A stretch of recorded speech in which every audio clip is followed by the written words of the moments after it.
اعوذ باللہ من الشیطان الرجیم، بسم اللہ الرحمن الرحیم۔ السلام علیکم دوستو، آج آپ کے سامنے ان واقعات کا تذکرہ کر رہے ہیں کہ پیغمبر صلی اللہ علیہ وآلہ وسلم کے ایک صحابی کا گزر وادی برہوت سے ہوا، اور ان کے ساتھ جو واقعات پیش آئے وہ آپ کے سامنے ان کا تذکرہ کریں گے۔ وہ واقعات جو پیغمبر اکرم کے صحابی نے خود پیغمبر اکرم صلی اللہ علیہ وآلہ وسلم کے سامنے بیان کیے۔ ایک دفعہ پیغمبر اکرم صلی اللہ علیہ وآلہ وسلم کے ایک صحابی کسی سفر کی غرض سے کہیں گئے، تو جب واپسی آئے تو رسول اکرم صلی اللہ علیہ وآلہ وسلم سے جب ان کی ملاقات ہوئی تو انہوں نے دیکھا کہ اس آدمی کا چہرہ زرد ہے اور خوف کے مارے اس کا جسم کانپ رہا ہے۔ تو پیغمبر اکرم صلی اللہ علیہ وآلہ وسلم نے اس سے پوچھا کہ اے میرے صحابی، آپ کے ساتھ ماجرا کیا ہے کہ آپ اتنے پریشان کیوں ہیں؟ تو اس صحابی نے کہا کہ رسول اکرم صلی اللہ علیہ وآلہ وسلم، میں ایک سفر کی غرض سے گیا تھا، جب ایک ایسے علاقے سے گزرا کہ جہاں سے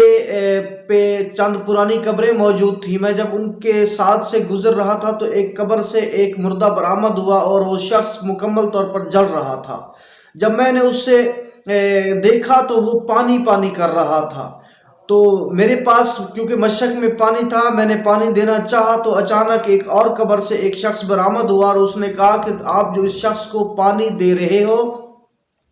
اس سے اس کو کوئی مسرت اور شادمانی نہیں ہوگی۔ اس کی وجہ یہ ہے کہ یہ رسول اسلام صلی اللہ علیہ وآلہ وسلم کا زبان اقرار تو کرتا تھا مگر ان کی کسی بات پہ کبھی کوئی عمل نہیں کیا تھا۔ یہ شخص کہتا ہے کہ میرا سفر جاری تھا کہ میں نے ایک بڑھیا کا مکان دیکھا اور مجھے رات پڑنے لگی، تو میں نے چاہا کہ میں اس مکان میں رات گزار دوں۔ جب میں اس مکان کے قریب گیا اور بڑھیا سے میں نے اجازت چاہی کہ اگر آپ مجھے اجازت دیں تو میں اس مکان میں ایک رات گزار دوں تاکہ صبح کو میں اپنا سفر جاری کر سکوں۔ تو اس بڑھیا نے کہا کہ بے شک آپ میرے ساتھ رہ سکتے ہیں۔ جب میں نے وہاں پہ رات گزارنا چاہی اور آدھی رات کا وقت ہوا تو اس گھر کے صحن سے عجیب و غریب آوازیں آنے لگی، چیخ و پکار آنے لگی، اور جب وہ چیخ و پکار میں نے سنی تو وہ آواز آ رہی تھی بول فما بول شنن وما شنن۔ یہ جو آوازیں تھیں یہ مجھے حیران کر دینے والی آوازیں تھیں، بہرحال اس چیخ و پکار کی وجہ سے میں پوری رات سو نہیں سکا۔ صبح ہوئی، میں نے عورت سے اجازت چاہی اور اس بڑھیا سے میں نے پوچھا کہ یہ ماجرا کیا ہے، یہ جو آوازیں آ رہی تھی میں تو پوری رات نہیں سو سکا، تو یہ آوازیں کس چیز کی تھیں؟ تو وہ بڑھیا کہتی ہے کہ یہ جو سامنے آپ قبر دیکھ رہے ہو میرے صحن میں، یہ میرے مرحوم شوہر کے ہے، کیونکہ یہ میرا مرحوم شوہر تھا اور یہ نجاست اور طہارت کی پرواہ نہیں کیا کرتا تھا، یہ ساری زندگی کھڑے ہو کے پیشاب کیا کرتا تھا، اور جب اس سے کہا جاتا تھا کہ بھائی طہارت کا خیال رکھا کرو، کبھی کوئی نماز پڑھ لیا کرو، جسم کو صاف رکھا کرو، تو یہ کہتا تھا بول فما بول کے پیشاب کیسا پیشاب۔ تو میں نے کہا کہ چلو ٹھیک ہے، یہ تو ہو سکتا ہے اس کو سزا اس چیز کی مل رہی ہو، مگر یہ شنن وما شنن، مشک اور کیسی مشک، یہ ماجرا کیا ہے؟ وہ تو مجھے چلو سمجھ آ گئی کہ وہ طہارت اور نجاست کی پرواہ نہیں کیا کرتا تھا، یہ مشک اور کیسی مشک سے کیا مراد ہے؟ تو وہ بڑھیا کہتے ہیں کہ ہاں، مجھے جہاں تک یاد پڑتا ہے کہ ایک شخص ایک دن ہمارے مکان میں پیاس کی حالت میں داخل ہوا اور اس نے کہا کہ میں بہت زیادہ پیاسا ہوں، مجھے پانی پلا دیجئے۔